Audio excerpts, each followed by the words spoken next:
In Mark Fisher's book, Capitalist Realism, Is There an Alternative?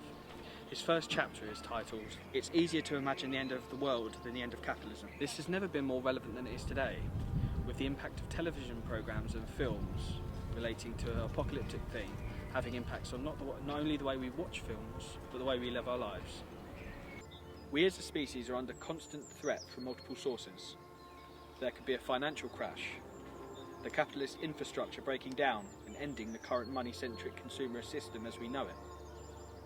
Or more recently, we could suffer a medical disaster with the spread of an infectious disease such as the Ebola pandemic. The first diagnosed case of Ebola. Infected by the Ebola virus. The biggest Ebola outbreak ever. The facts on Ebola. To control the Ebola outbreak. I'm going to speak to prepper shop owner Lincoln Miles about his opinion on some of the apocalypse-based films and to discuss preppers.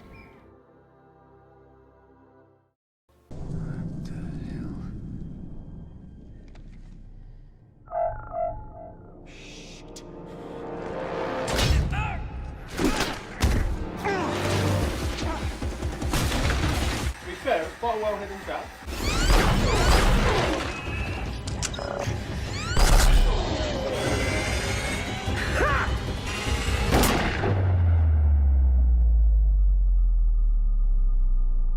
This plays other than a bit stronger rope. There's not a whole lot more we could do, really. Rule number 1 for surviving Zombieland: cardio. Definitely grasp the rules, especially in a group situation, so that everyone's on the same path. For the fatties. Cardio could be a good one. You've got to be physically fit in theory to be able to survive. That's a good point they're raising on that. I think you've got to be a gun or anything else. You've got to be able to defend yourself. And definitely make sure you finish the job if you started that. When you're at your most vulnerable, somehow they could just smell it. Can't a guy take a dumper in peace? Should have kept his mate outside. He should have had his buddy watching the door for him. Don't let them catch you with your pants down. Rule number... Now, with everything like a humorous way, it's definitely a vital point I want to bring up in this bit, that you've got to be prepared if family or friends, if they're being detrimental to your survival, you've got to be prepared to be able to cut them loose. You've got to be able to leave them. Which leads to rule number 4. You've got to be in that mentality that you will go all the way. Self-preservation. Yeah. Yeah, you've got to decide from the outset what's your mentality now, how you're willing to leave them or stay with them. Well, that's too bad.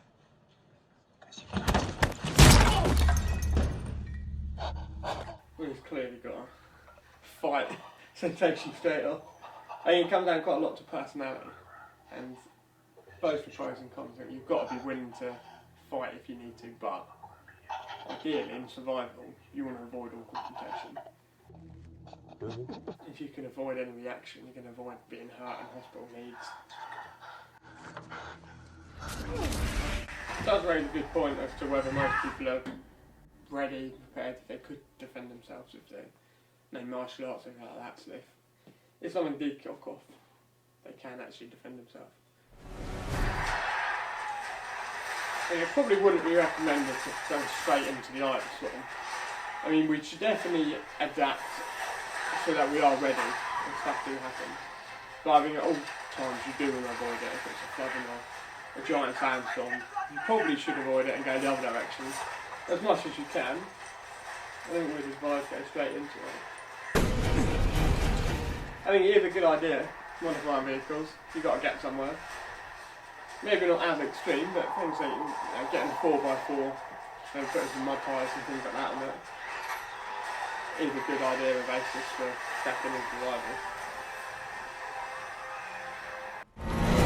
Yeah, you never want to go straight into the eye of it. You never want to. You avoid it at all costs. If you get away from it, then clear off and get away from it, sort of thing. But we want to be ready that if you can't, and if it does come so sudden that you are right there, you can't escape, then you are prepared for it. Yeah. If you're in a rural environment, you know you need to cross fields and you need to go off road. It's beneficial that you don't turn up in a Ford Ka or something. You need a 4x4 that you can go off road with. So as long as the mods are relevant, you don't want to go too far. You don't want to be weighing yourself down so much. You haven't got to worry about armour plating and things like that in the UK. So it's about being specific with the mods, but they're definitely handy. And finally, are there any films or clips specifically that you would recommend for people to see that would like to pursue prepping?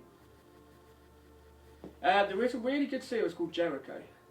I saw it on Netflix, I'm not sure which channel it was on, but it's about a town, post-apocalyptic town that's penned in and survived as a town, and it's a real good, realistic, and especially about sort of community coming together as a big prepping group. But yeah, that's a very good film to watch, series to watch about. I also asked Lincoln about preppers and prepping.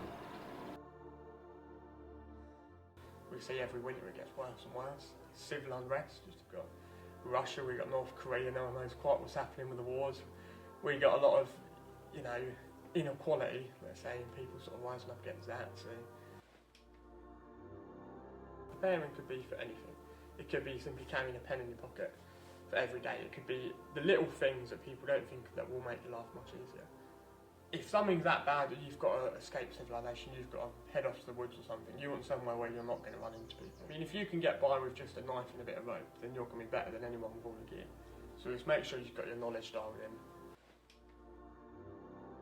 For everyone, the basics is food, water, and they're your essentials. A shelter, something like a knife is the amount of possibilities, hunting food, everyday tasks, is a lot, but they're probably the four main ones that it all comes down to what you're preparing for. Some people it might be an economic crash, or it could be a war, or a chemical. It all depends on what it is. So some people, do just a tiny bit, have a little bag in the corner. Other people have a full-blown bunkers and 7 years supply of food. So it just depends really on what you're prepping for personally.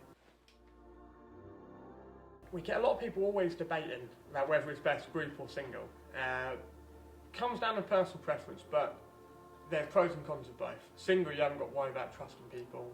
You're on your own, you can make your own decisions. But as a group, you can get people with different skills, different mindsets to come together and work as a team. In theory, you're going to be better off than the bloke on his own. Do you have any messages or advice to those who are going to be viewing this documentary?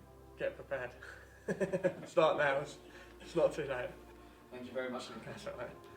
With the influence of films and cultural anxieties, prepping has become a contemporary phenomenon and is a hobby that is only going to grow.